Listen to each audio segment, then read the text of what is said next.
Shalom, Boker Tov, bom dia, Adonai abençoe você, meu querido, minha querida, que nos acompanha aqui, e fico muito feliz sempre de ter já um grupo de pessoas que sempre se comunicam, sempre mandam mensagem, muito gostoso, parece que a gente já se conhece até pessoalmente, né? Eu fico muito feliz pela participação de vocês.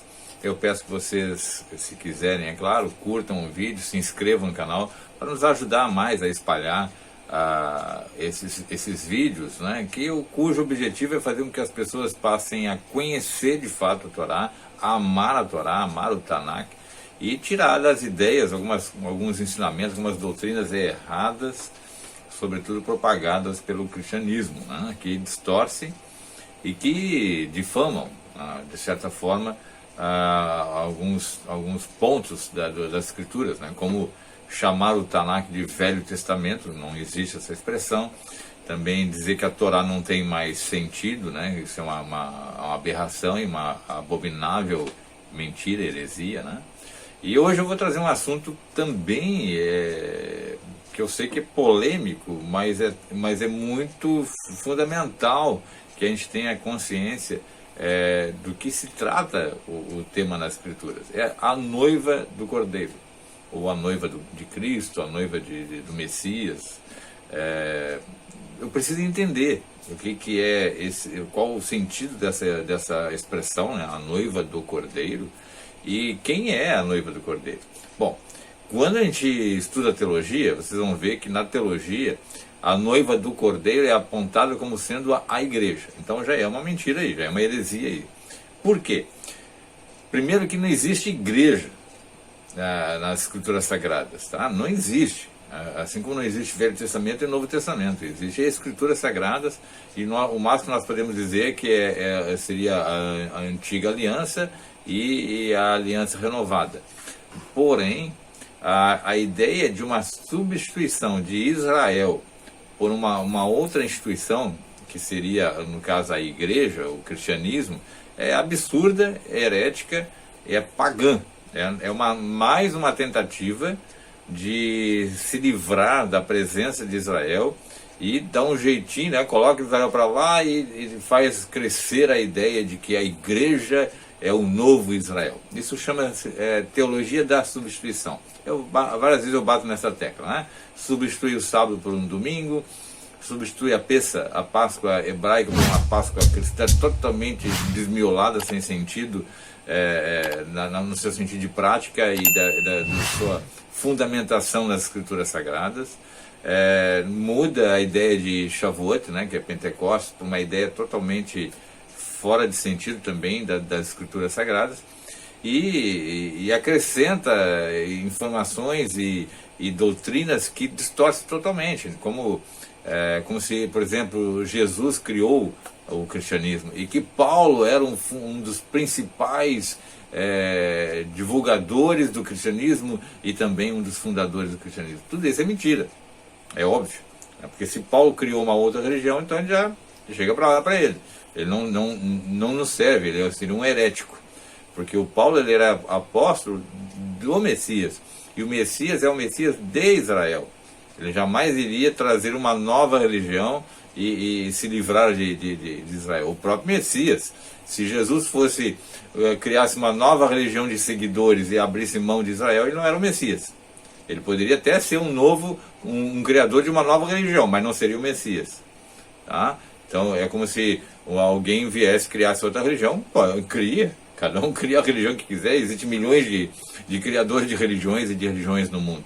Porém, aquela que o próprio Adonai nos outorgou, ela é irrevogável, ela não pode ser anulada.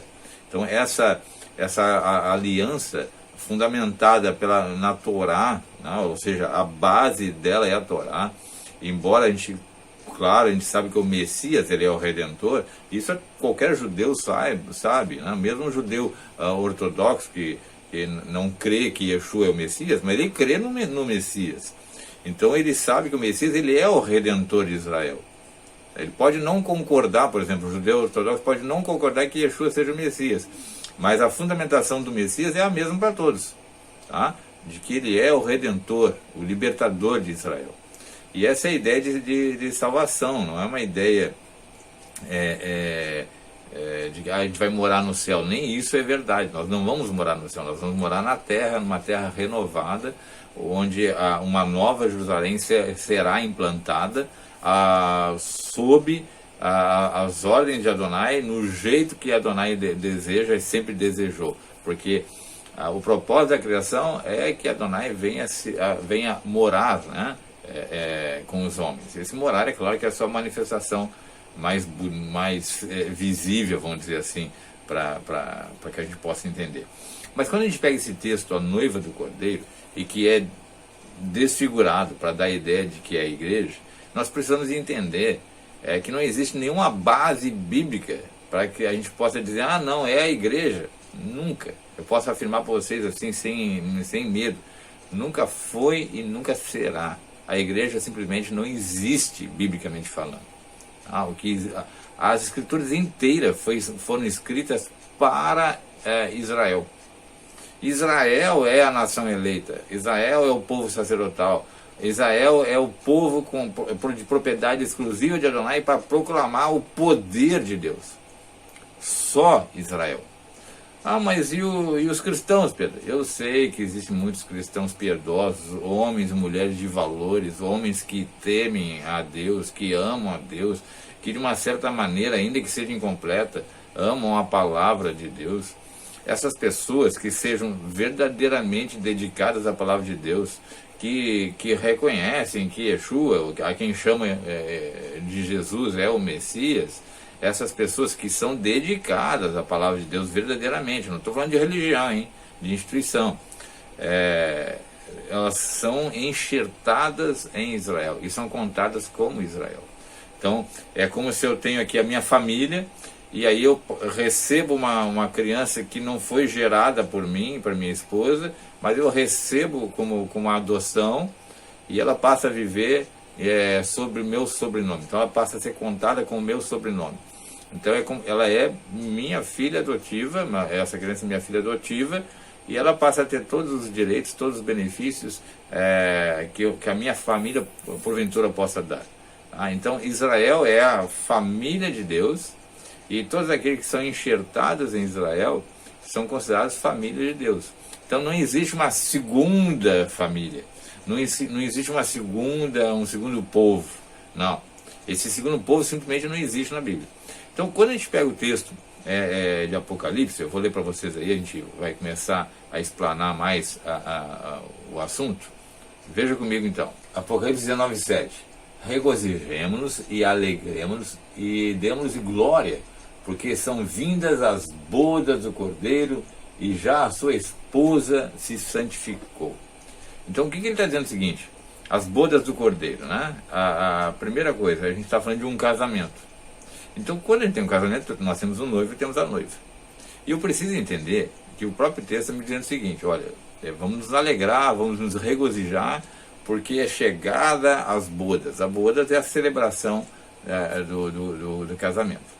Para quem reconhece um casamento judaico, conhece, né? Ele é da seguinte maneira: a noiva, quando ela se dirige ao noivo, o noivo a recebe com amor, com alegria, e uma das práticas é colocar o véu sobre o rosto da noiva, né? A noiva vem com o rosto descoberto, mas o noivo vai até ela e cobre o rosto, para dizer a ela, sem palavras, dizer a ela o seguinte: eu te amo não pelo que meus olhos veem, eu te amo porque o meu amor por ti é incondicional, é verdadeiro, é genuíno, não é pelo que eu vejo, é porque eu te amo. Então a ideia das bodas do Cordeiro é exatamente essa. É como se o Messias olhasse para Israel e cobrisse ele e dissesse: eu não vejo teus defeitos, eu não vejo nada que eu possa me interessar em ver, porque o meu amor por ti é incondicional, meu amor é um amor eterno por ti. Então essas são as bodas do Cordeiro. E aí eu tenho que trabalhar mais isso. Como é que eu posso buscar no Tanakh uma informação que me diga que de fato isso corrobora a ideia que de Israel é a noiva? Vamos ver o profeta Oséias? Eu, Adonai, me casarei com você, Israel, para sempre. Sim, eu me casarei com você. Oséias capítulo 2, verso 20. e nas traduções cristãs é o versículo 18. Também existe um outro texto em Oséias que destaca a ideia desse casamento. Veja comigo. E Adonai me disse, vai outra vez a uma mulher amada de seu amigo, contudo adúltera, como Adonai ama os filhos de Israel, embora eles olhem para outros deuses e amem os bolos de uvas, e comprei-a para mim por 15 peças de prata e um homer, e meio homer de cevada. E ele disse, tu ficarás comigo muitos dias, não te prostituirás, nem serás de outro homem. Assim também eu esperarei por ti, porque os filhos de Israel ficarão por muitos dias sem rei e sem príncipe, e sem sacrifício, e sem éfode ou terafim, sem estátuas, sem imagem. Depois tornarão os filhos de Israel e buscarão a Adonai seu Elohim, e a Davi seu rei, e temerão Adonai e a sua bondade no fim dos dias. Oséias 3, versos 1 a 5. O que ele está dizendo aqui, gente? Vocês perceberam esses dois textos? Primeiro ele está dizendo o seguinte, Israel é a esposa do Cordeiro. Ele olha naquele momento histórico, né? Nós estamos mais ou menos nos aproximando ali do ano 720, antes do nascimento de Yeshua. Oséias está profetizando a Israel, olha, vocês... primeiro ele é usado como próprio símbolo, né? Adonai disse para Oséias, vai lá e casa com uma mulher prostituta, e a ame, né? Você vai ter filho com ela, a ame, e ela vai ficar muito tempo ainda sem se prostituir. Ela vai esperar por ti. E aí ele vai usar essa simbologia toda para mostrar como é o seu amor por Israel. Ele diz, olha, vocês se prostituíram. O que é prostituir na linguagem do Tanakh? Abandonar a adoração verdadeira a Adonai e adorar imagens, divindades, falsas divindades, né? E Israel, lembrando que são aquelas 10 tribos do norte, né? Não estou falando de Yehudá nem de Benjamim, né, que fica ao sul, mas as 10 tribos do norte, eles se perderam realmente, essas 10 tribos se perderam historicamente naquele momento lá. Eles passaram a viver sob o pecado lá de Jeroboão, né? Eles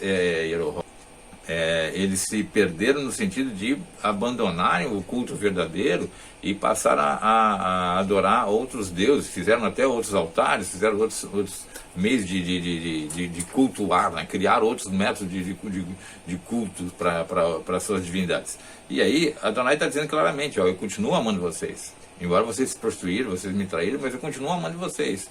Então vocês vão esperar por mim muitos dias. Vocês não vão ter templo, e vocês não vão ter o rei Davi, vocês não vão ter nem sequer as imagens de vocês de idolatria, nem nada. Vocês vão passar por um período histórico que vocês não vão ter nada disso. Mas nos últimos dias vocês vão voltar para mim. E eu os receberei, tá? Porque eu sou o marido de vocês e os amo, apesar de tudo que aconteceu. Então isso está mostrando que a verdadeira noiva de Adonai é Israel. Embora tenha tropeçado aqui e ali, e hoje a gente vive um momento, atualmente, um momento muito singular também. A gente vê o quê? Que uma grande parte do povo judeu, ele se voltou para Adonai. Né? Ele ama Adonai, ama a sua Torá, tem buscado com zelo a santificação, e isso porque nós estamos vivendo a Harit Hayamim, os últimos dias. Então, nós percebemos que há um mover espiritual nesse sentido, como foi profetizado, nos últimos dias vocês voltarão para mim. Então, as 10 tribos, embora estejam espalhadas pelo mundo, e aí muitas delas ainda muitos sem serem identificados, né? Existem muitos israelitas espalhados pelo mundo que ainda nem sequer se descobriram como israelitas, nem sabem.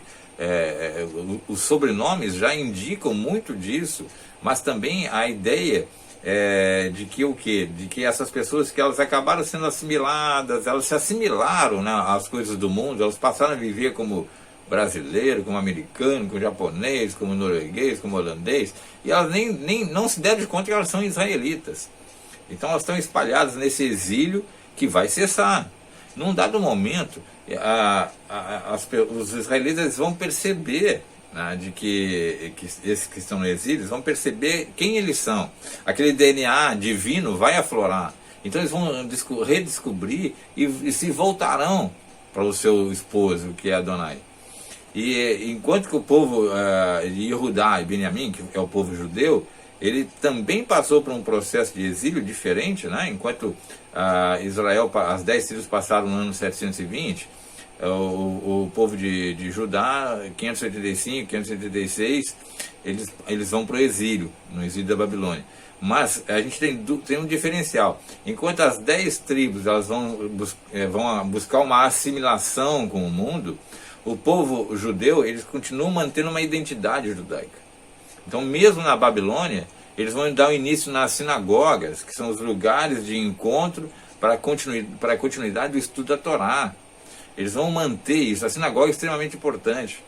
Vão surgir os perushim, né? O parush, que é os fariseus, que vão ser homens zelosos pela Torá. É claro que na época de Yeshua, muitos vão se perder com a busca de um legalismo, né? Eles vão fazer coisas legalistas e não coisas de coração. Mas existia sim um grupo de fariseus que eram extremamente dedicados e verdadeiros. Então, enquanto o povo judá ele vai manter essa identidade, a preservação do Shabá, de tudo aquilo que é relacionado à Torá, as 10 tribos elas se perdem, nesse sentido, historicamente falando, né? Elas são assimiladas.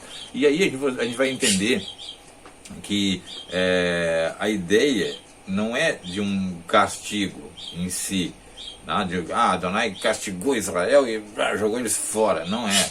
Ao lançar ao exílio, e esses israelitas acabaram sendo assimilados pelas nações, mesmo assim, guardando lá no íntimo da alma o seu DNA, eles vão ter um despertar ali, vamos dizer assim, progressivo, né? Ou em escalas, em que eles começam a sentir um temor pela palavra de Deus, começam a sentir um amor pela palavra de Deus, eles começam a entender quem é verdadeiramente Deus. E aí, esse despertar, você imagina o seguinte, de onde que eu quero chegar? Você pega, você tem uma fogueira lá com carvão tudo em brasa, aí você pega esses carvões e começa a colocar em áreas de escuridão. Tá? Você vai pegando o carvão e colocando na área de escuridão. Então, a priori, esse carvão, ele, num primeiro momento, ele vai ter uma certa luzinha ali que vai dar uma clareza naquela escuridão. Depois parece que vai apagando, que seria assimilação. Tá? Mas o sopro do divino, o sopro de Deus, faz esse carvão outra vez acender e brilhar. Então, quando isso acontece, esse acender, né, ele faz tudo que está na volta ficar claro. E esse é o grande objetivo do exílio. É primeiro fazer sentir a falta de Adonai, né, de fazer uma reavaliação, fazer uma techuvá, né? Eu passo a reconhecer que eu preciso voltar para Adonai e que eu preciso resgatar a minha fidelidade a Adonai. E a outra parte do exílio é que eu vou, vamos dizer assim, entre aspas, contagiar positivamente as nações com o conhecimento do Altíssimo. Porque cada israelita sendo soprado e novamente brilhando seu carvão lá, acendendo, ele vai iluminar aquela região. E as pessoas vão ser tocadas por essa luz. E que é o grande objetivo quando Adonai chama Abraham, né? Diz, olha, em ti eu vou abençoar as nações. Tá? Que Abraham é o pai de Israel, certo? Ele é o que vai gerar Israel. Então, o que Adonai está dizendo para Abraham? Em ti, né? Ou seja, em Israel, eu vou abençoar todas as nações. De que maneira? Israel vai levar a Torá ao mundo inteiro. O povo judeu, né? Eu agora estou falando de Israel como as 12 tribos, vai levar ao mundo inteiro a Torá, o conhecimento verdadeiro da palavra de Deus. E é claro que nesse momento histórico que a gente passa a viver antes de Yeshua nascer e depois dele, vão surgir movimentos pagãos, como o paganismo do cristianismo, que foi gerado no 2º século, né? A partir do 2º século, com a morte dos apóstolos. O Paulo tinha dito, né? Olha, depois da minha partida eu sei que lobos vorazes, devoradores, vão se infiltrar no meio de vocês e vão desviá-los, vão conduzi-los para a apostasia. Ele já estava dizendo isso, que é o cristianismo. A teologia cristã, ela é a apóstata, né? Ela vai buscar uma apostasia. O que é apostasia? É se deslocar da fé verdadeira para uma fé pagã, tá? Então vai criar uma série de coisas, doutrina da Trindade, substituição do sábado, a mudança das festas bíblicas e muito mais coisa, a mudança das datas, que eu sempre digo aqui, né? Uma coisa é o calendário hebraico e outra é o calendário gregoriano, que o mundo adotou, né? como calendário. E que não tem nada a ver com o calendário bíblico, que tem informações reveladas ali. Então, quando a gente vê o texto de Oséias, a gente vê nitidamente que a noiva de Adonai é Israel. E aí eu preciso entender também outras coisas. Ah, mas e a igreja, Pedro? Não existe a palavra igreja. Tá? Não existe a concepção de igreja. Existem 3 palavras no hebraico que elas são traduzidas como assembleia, congregação, ajuntamento, né? Então vamos lá. Nós temos a palavra edá, a palavra kahal e a palavra kehilá. Tá? Essas 3 expressões, elas são traduzidas sempre como igreja. Quer dizer, quase sempre, né? 98% como igreja. Quando não convém trazer como igreja, os tradutores usam a assembleia, o ajuntamento, para que não vai fechar a ideia com o que eles querem, né? Mas quando é a ideia de povo santo, povo buscando a palavra de Deus, aí traduz como igreja. Justamente para forçar na mente do leitor uma ideia errônea que vai ficar enraizada. Entendeu? Então eu vou reafirmar, a noiva do Cordeiro não é a igreja. Deus não enviou o Messias para resgatar a igreja nenhuma, para salvar a igreja nenhuma. O objetivo continua sendo a sagrada aliança que ele fez com Abraão. É Israel. É Israel que vai ser usado como elemento de salvação para o mundo inteiro.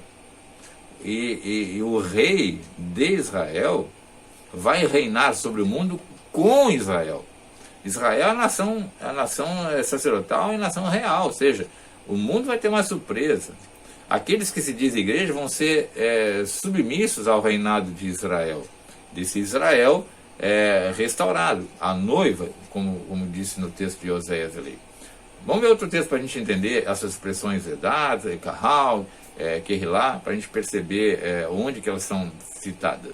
Primeiro vamos olhar a palavra Edá, tá? que também é traduzido como congregação, e a gente precisa entender qual é a ideia de congregação, de assembleia, de ajuntamento, para poder ver o que fizeram mais lá na frente, né? Quando adulteraram a palavra, as palavras congregações, assembleia, para forçar uma ideia de igreja. Vamos ver 3 textos aqui. Êxodo 12:3. Digam a toda a assembleia, congregação, Edá, de Israel, que no 10º dia desse mês todo homem deverá separar um cordeiro ou um cabrito para sua família e um para cada casa. Êxodo 12:19. Durante 7 dias vocês não deverão ter fermento em casa. Quem comer qualquer coisa fermentada será eliminado da assembleia, né, da congregação, Edá, de Israel, seja estrangeiro, seja natural da terra. No verso 6, guardem-no até o 14º dia todo mês, guardem-no até o 14º dia do mês, quando toda a assembleia, né, a congregação Edá de Israel, irá sacrificá-lo ao pôr do sol.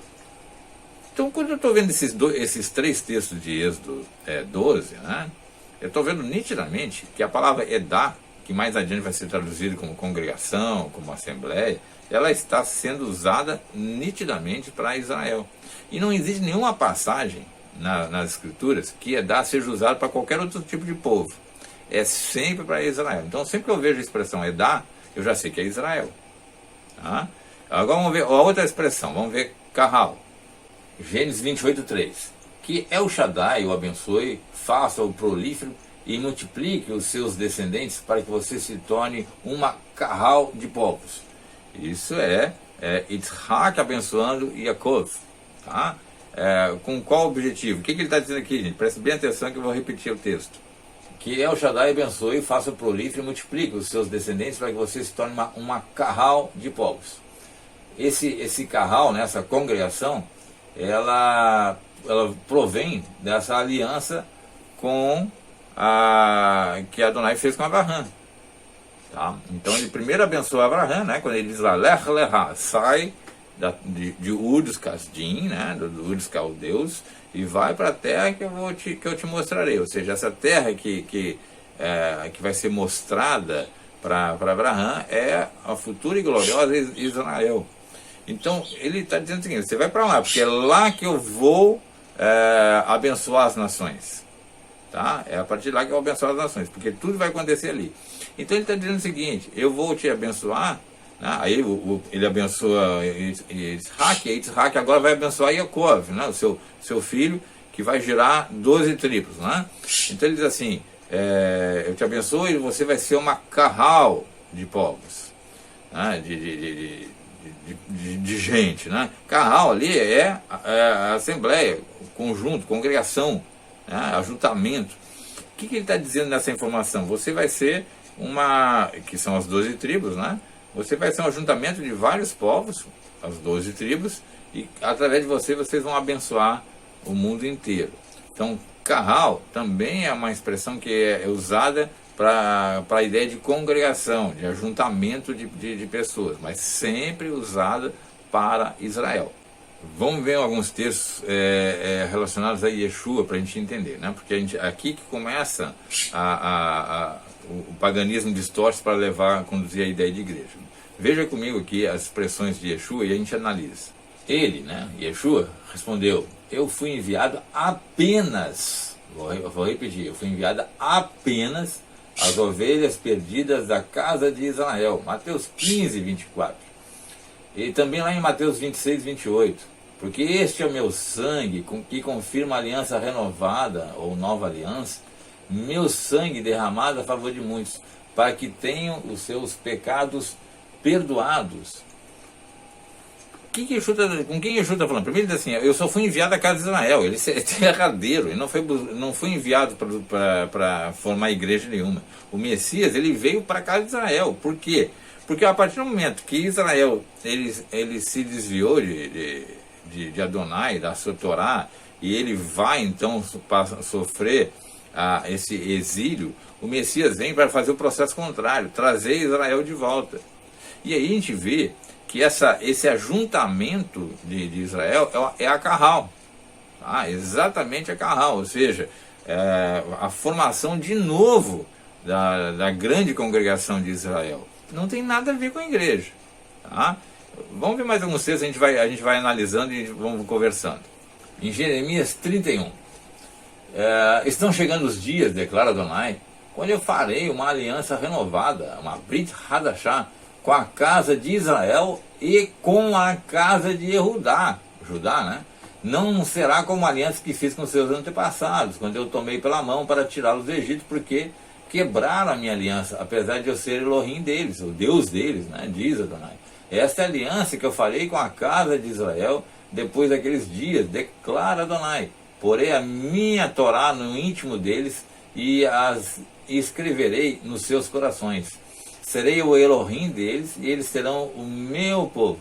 Ninguém mais ensinará ao seu próximo nem ao seu irmão, dizendo, conheça a Adonai, porque todos eles me conhecerão, desde o menor até o maior, diz Adonai, porque eu lhes perdoarei a maldade e não me lembrarei mais dos seus pecados. Está em Jeremias 31, 30 a 33. E nas traduções cristãs, varia do versículo 31 a 34.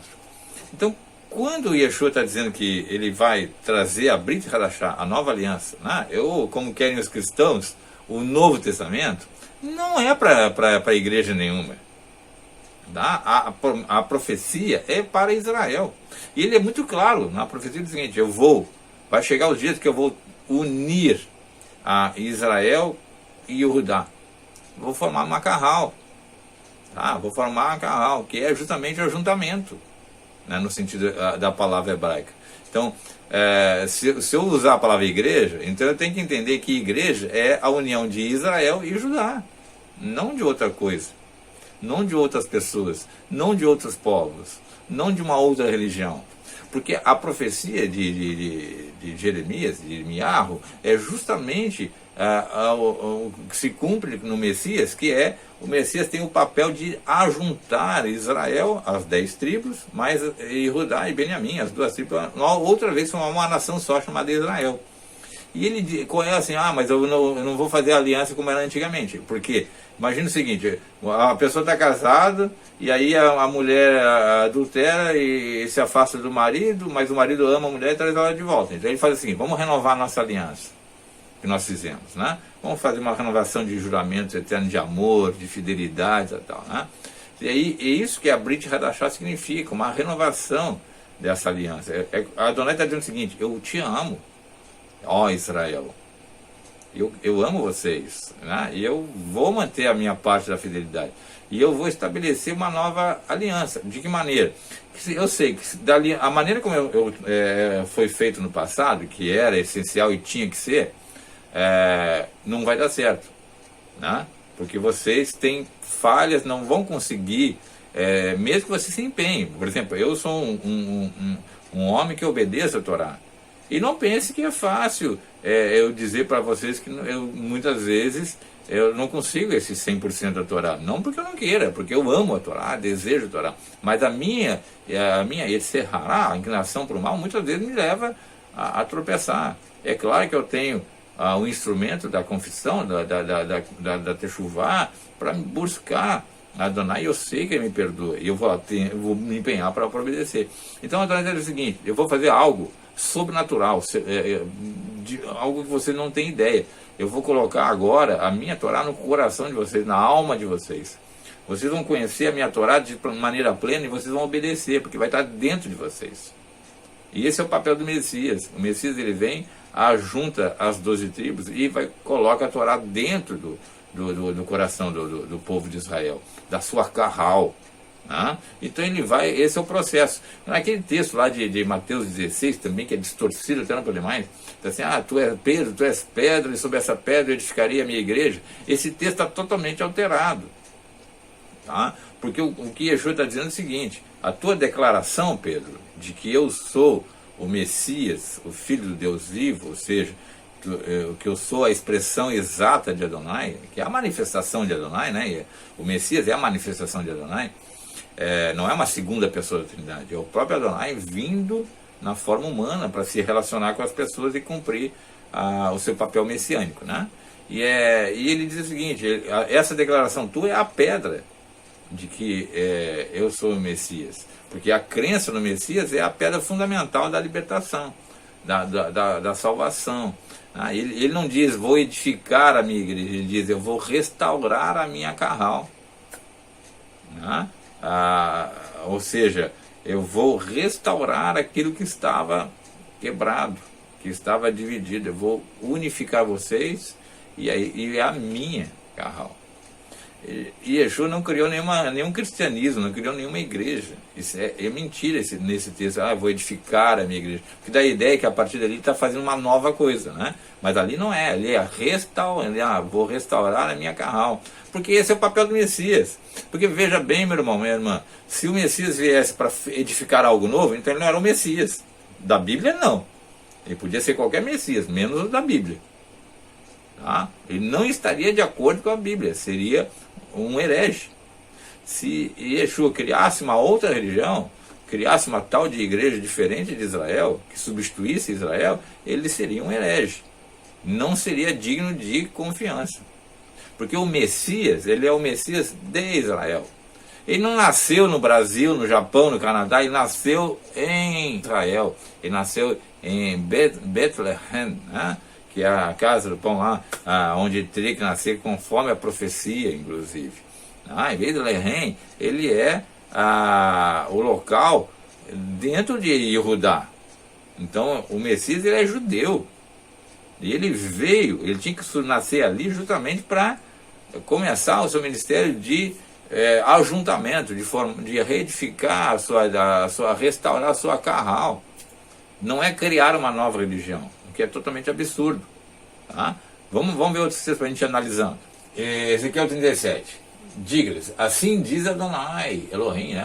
Adonai Deus, vou apanhar a vara que está na mão de Efraim, pertencente a Iosef, a José, né? E as demais tribos israelitas, suas companheiras, e vou juntá-las à vara de Yehudá.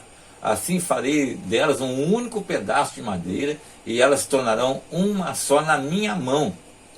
Segure diante dos olhos deles os pedaços de madeira em que você escreveu e diga-lhes, assim diz Adonai Elohim, tirarei os israelitas das nações para onde foram, vou ajuntá-los de todos os lugares ao redor e trazê-los de volta à sua própria terra.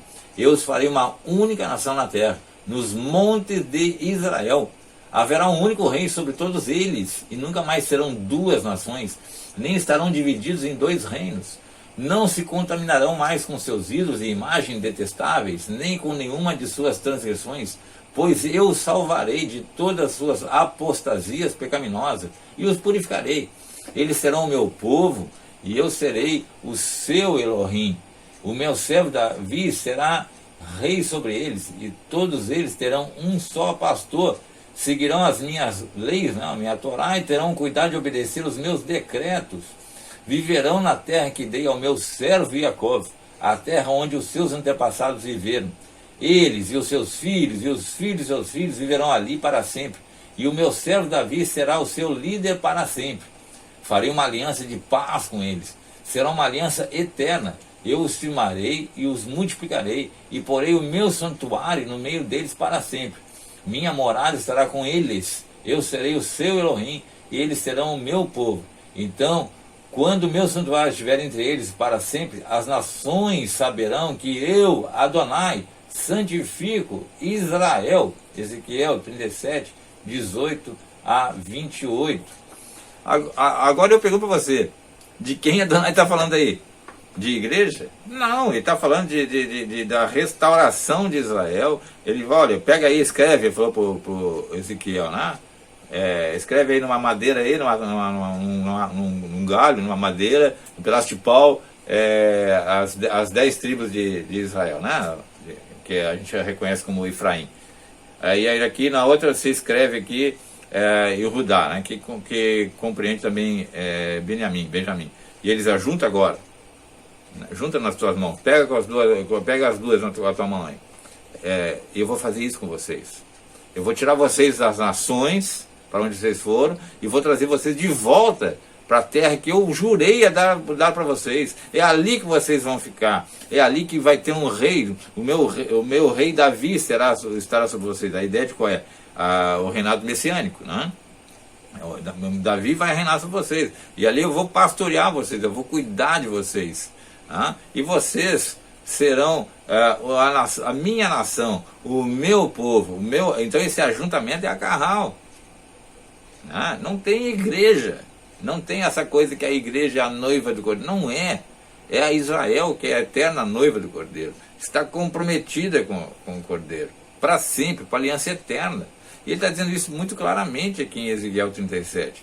Vamos ver outro texto. Lá em Apocalipse, gente. Apocalipse 21, versos 9 a 12. Um dos 7 anjos, que tinha 7 taças cheias das últimas 7 pragas, aproximou-se e me disse, venha, e eu lhe mostrarei a noiva, a esposa do Cordeiro.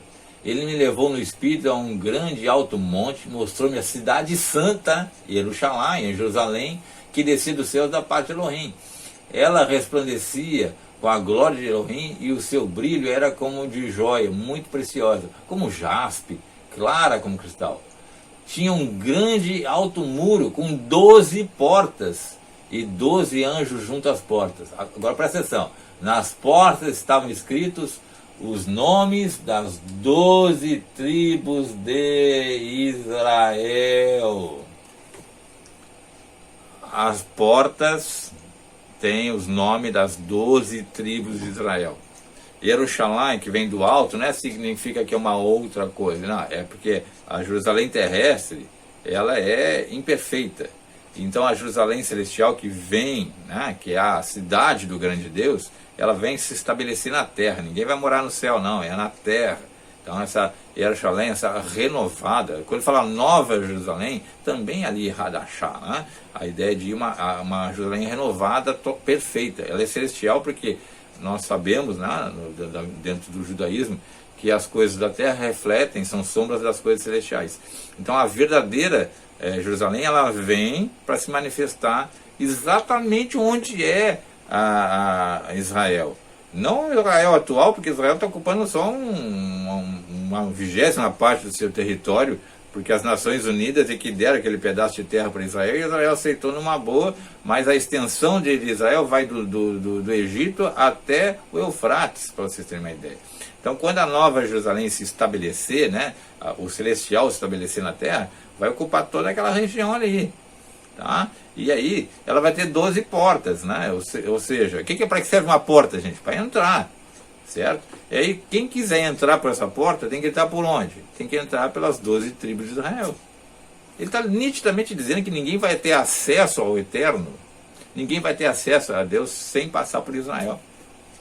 Tá? Israel é a Carral, é a Querrilá, é a Edá de Deus, certo? Não existe uma outra compreensão de uma outra. Essa teologia da substituição, ela é maldita, ela é diabólica, tá? Ela é diabólica, ela é satânica, porque ela fere, ela é abominável, ela é apostasia, e ela se contradiz em relação à própria palavra de Deus. Quando eu vejo o texto de Abraão em Bereshit 12, a gente vê assim, ó, sai da tua terra e vai para a terra que eu te mostrarei, ali eu te farei pai de grandes nações, né, de muitas nações, eu te abençoarei, aqueles que te abençoarem serão abençoados, os que te amaldiçoarem serão amaldiçoados. O que ele está dizendo? É o seguinte: olha, eu vou pegar, né, da linhagem de Abraão, então eu já vem toda a história de Ravá, passa por Noa, né, Noé, vou chegar em Abraão, e Abraão era um homem muito dedicado a Adonai, reconhecia como o único Deus existente no mundo de politeísmo. E aí Adonai diz, eu vou falar para ele, ó, sai daí, vai para onde eu vou te mostrar. Eu vou te fazer pai de muitas nações, ou seja, através de ti vou gerar nações que vão ser abençoadas. E obviamente, eu quero que você entenda que essas nações serão as 12 tribos de Israel, né, que vai vir na sequência, e é óbvio que através dessas 12 tribos a humanidade será abençoada. Então, quando eu vejo ele diz assim, os que te abençoarem eu vou abençoar, e os que te amaldiçoar vão ser amaldiçoados. É Israel, tá? É o povo santo, o povo que... Ai de quem se levanta contra Israel. Por mais que Israel passou por várias etapas na sua história de desvio de conduta, de prostituição espiritual, ele ainda é e sempre será filho do Altíssimo. Então ninguém tem o direito de fazer qualquer coisa contra Israel. Aqueles que fizerem serão amaldiçoados. É isso que o texto está dizendo. Então não há na Bíblia nenhum destaque para a igreja. É sempre Israel. É isso que eu estou tentando mostrar para vocês através dos textos bíblicos. Quando eu volto para o texto de Apocalipse, eu vou entender. Olha só o que diz ali. Vou repetir o texto para a gente poder fazer uma conclusão aqui. Porque chegou a hora do casamento do Cordeiro, né? As bodas do Cordeiro, e a sua noiva está preparada. Quando fala ela está preparada, ela está santificada. Tá? No texto em hebraico, ela está santificada. E para a santificação, ela envolve uma obediência à Torá. Ninguém, eu quero que você entenda isso. Adonai da Torá, outorga a Torá a Israel, diz: agora vocês obedeçam e sejam santos, porque eu sou santo. Então, a obediência à Torá é que traz a santidade. Tá? Não existe outra maneira de ser santo sem a Torá. Eu quero que você perceba que a Torá é um instrumento de Adonai para a santificação. Então, quando ele diz assim, olha, é chegada a hora das bodas do Cordeiro com Adonai, né? E porque a sua noiva está, na tradução, preparada, mas ela está santificada, está consagrada. Então, essa ideia é de que ela retornou para a Torá e agora está pronta para o casamento. Tá? E aí, isso é importante. Vai fechar com a ideia de Oséias. né, que eu falei para você. Eu, Adonai, me casarei com você, Israel, para sempre. Sim, eu me casarei com você. Oséias 2:20, né? Ou nas versões cristãs 2:18. É preciso que entenda isso. A partir do momento que as expressões Edá, Kahal, Kehilá são palavras que são traduzidas como ajuntamento, assembleia, congregação, elas sempre foram usadas na Bíblia para Israel, nunca para outros povos, tá? Nunca para uma outra religião. Então eu não posso pegar uma palavra que é tipicamente, biblicamente usada por Adonai, porque o hebraico foi dado por Adonai, e transformar ela numa outra coisa. É como se eu pegasse uma laranja e dissesse, aqui não é mais laranja, agora isso aqui é um abacate. Você tem que passar a entender que agora é abacate. É uma distorção, não existe nenhuma realidade espiritual a não ser apostasia nesses textos. Isso é uma apostasia em cima dos textos sagrados. Digo, pois, porventura rejeitou Elohim o seu povo? De modo nenhum, porque também eu sou israelita da descendência de Abraão, da tribo de Beniamim. Elohim não rejeitou o seu povo, Israel, ao qual escolheu de antemão. Assim, pois, também agora, neste tempo, ficou um remanescente de Israel segundo a eleição da graça. Como está escrito, Elohim lhes deu Israel um espírito de profundo sono, olhos para não verem e ouvidos para não ouvirem, até o dia de hoje. Digo, pois, porventura tropeçaram Israel para que caísse? De modo nenhum. Mas pela sua queda veio a salvação aos gentios, para provocar ciúme. E se a sua queda de Israel é a riqueza do mundo, e a sua diminuição a riqueza dos gentios, quanto mais a sua plenitude, né, de Israel. Porque se a sua rejeição é a reconciliação do mundo, qual será a sua admissão, senão a vida dentre os mortos? E se as primícias são santas, também a massa o é. E se a raiz é santa, também os ramos são. E se alguns ramos foram quebrados, muitos israelitas, né? E tu, sendo o zambujeiro, que é o gentil, fosse enxertado em lugar deles e feito participante da raiz da seiva da oliveira, que é Israel, não te glories contra os ramos, que é Israel. E se contra eles te gloriares, não és tu, gentil, que sustentas a raiz, Israel, mas é a raiz que te sustenta. Dirás, pois, os ramos foram quebrados para que eu fosse enxertado? Está bem, pela sua incredulidade eles foram quebrados, e tu estás em pé pela fé. Então não te ensoberbeça, gentil, mas teme, porque se Elohim não poupou os ramos naturais, e teme que também não te poupe a ti também, gentil. Considera, pois, a bondade e a severidade de Elohim para com os que caíram, severidade, mas para contigo benignidade. Se permaneceres na sua benignidade, de outra maneira também tu serás cortado. E também eles, Israel, se não permanecerem na incredulidade, serão enxertados, porque poderoso é Elohim para os tornar a enxertar.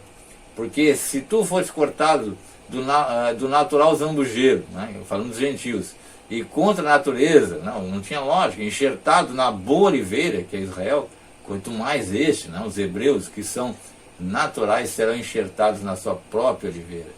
Porque não quero, irmãos, que ignoreis esse segredo, para que não presumais de vós mesmos, que o endurecimento veio em parte sobre Israel, até que, vou repetir, até que a plenitude dos gentios haja entrado. E assim todo Israel será salvo. Vou repetir, e assim todo Israel será salvo, como está escrito, de Sião virá o libertador e desviará de Jacó as suas impiedades.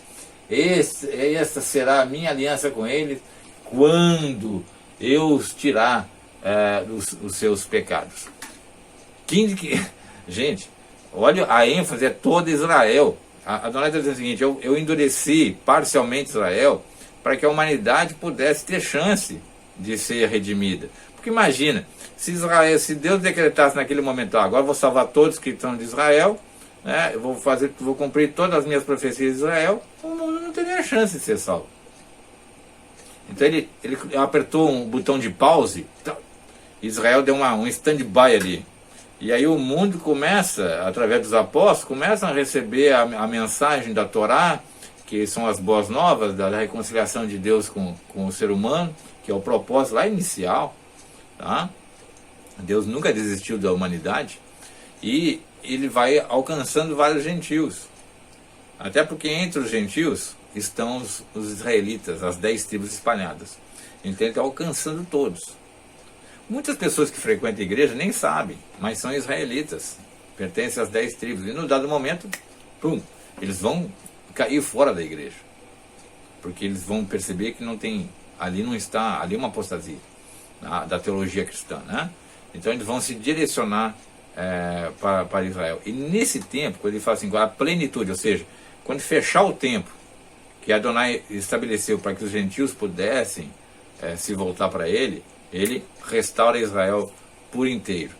Então a grande congregação é Israel.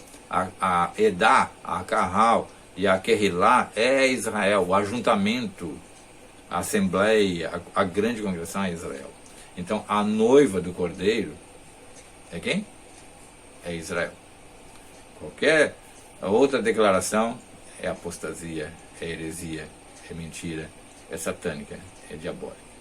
Reflita sobre isso e louve Adonai e ore pela paz de Israel, porque esse sim, este é o povo santo, Edá, Carral e Querrilá de Adonai, nosso bondoso Deus. Um beijo no coração. Não esquece de curtir e de se inscrever no canal. Até mais, meus queridos. Até a próxima.